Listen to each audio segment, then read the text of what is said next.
আমি তো দেখাইলাম এক লোকমা দিয়া জান্নাত কিনা যায়,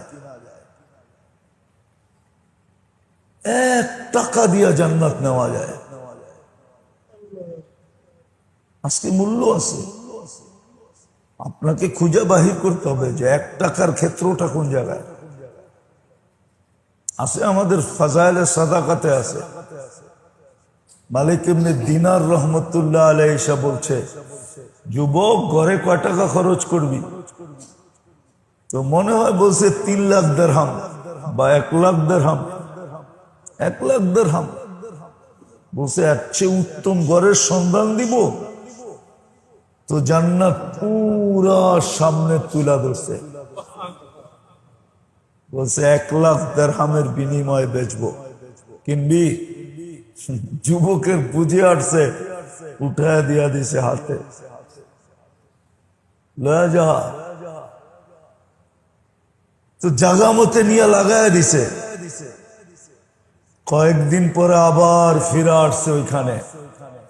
তো জিজ্ঞাসা করছে, যুবক কোথায়? বলছে, ও তো মারা গেছে। তো কবর জিয়ারত করে মসজিদের মেহরাবে যখন আইসা নামাজে দাঁড়াইছে, উপর থেকে কাগজ আসছে। কাগজ খুইলা দেখতেছে, লেখা ছিল, মালিক ইবনে দিনার তোমার ওয়াদা আমরা পুরা করে দিছি। ওই কাগজ দেখে আরেকজনে বলছে, আমি দিব 3 লাখ। বলছে, না, সময় পার হয়ে গেছে, সময় পার হয়ে গেছে, এখন আর হবে না। ওটা ওই মুহূর্তেই ছিল, ওই মুহূর্তে দিলে তোমাকেও লেখা দিতাম। তো বুদ্ধিমান ওই ব্যক্তি কসম খোদা যে মূল্য থাকতে মূল্যায়ন করে। একটা উদাহরণ দেখাই। আজকে চোখের কোনায় যদি নির্জনে বৈশা আল্লাহর ভয়ে মাসির মাথা পরিমাণ পানি উদিত হইল, তাহলে শুধু দোজখের আগুন নিভবে না, এই চক্ষু দোজখের উপরে হারাম। হারামাল্লাহু আইনান বাকাত মিন খাশিয়াতিল্লাহ।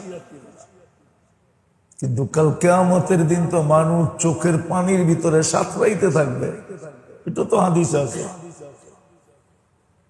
প্রত্যেক ব্যক্তি তার চোখের পানির ভিতরে সাঁতরাইতে থাকবে। চলেন একটা হাদিস শুনায় দিই, দেখি আপনাকে দিলে লাগে কিনা। জাহান্নামে কাঁদতে কাঁদতে চোখের পানি শেষ হয়ে যাবে, তারপরে রক্ত শুরু হবে। এক সময় রক্ত পর্যন্ত শেষ হবে, তারপরে পুষ পড়া শুরু হবে। চোখ এত বড় গর্ত হবে, আর কাঁদতে কাঁদতে এরকম নালী হবে, নালী ড্রেন হবে।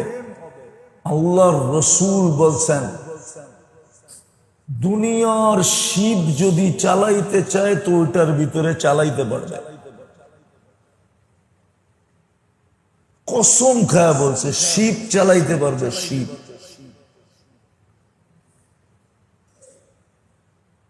কেননা একটা মাড়ি তো দোজখের 160 কিলোমিটার হবে, উপরের মাড়িটা 160 কিলোমিটার। এক একটা দাঁত জাহান্নামীর 10 কিলোমিটার হবে, 10 কিলোমিটার। 16টা দাঁতে 160 কিলোমিটার হবে মাড়িটা, উপরেরটা নিচেরটা 160। যেই মুখে ফিট হবে ওই মুখটা কত বড়, ওই মুখটা যেই চেহারায় ফিট হবে ওই চেহারাটা কত বড়।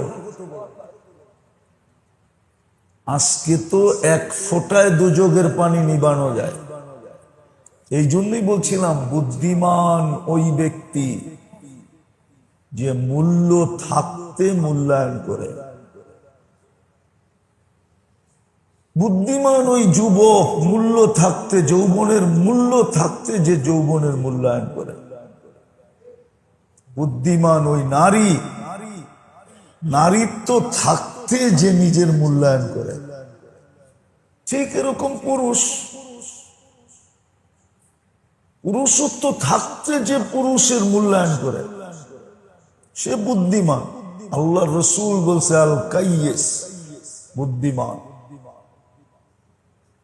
আল কাইয়িস বুদ্ধিমান ওই ব্যক্তি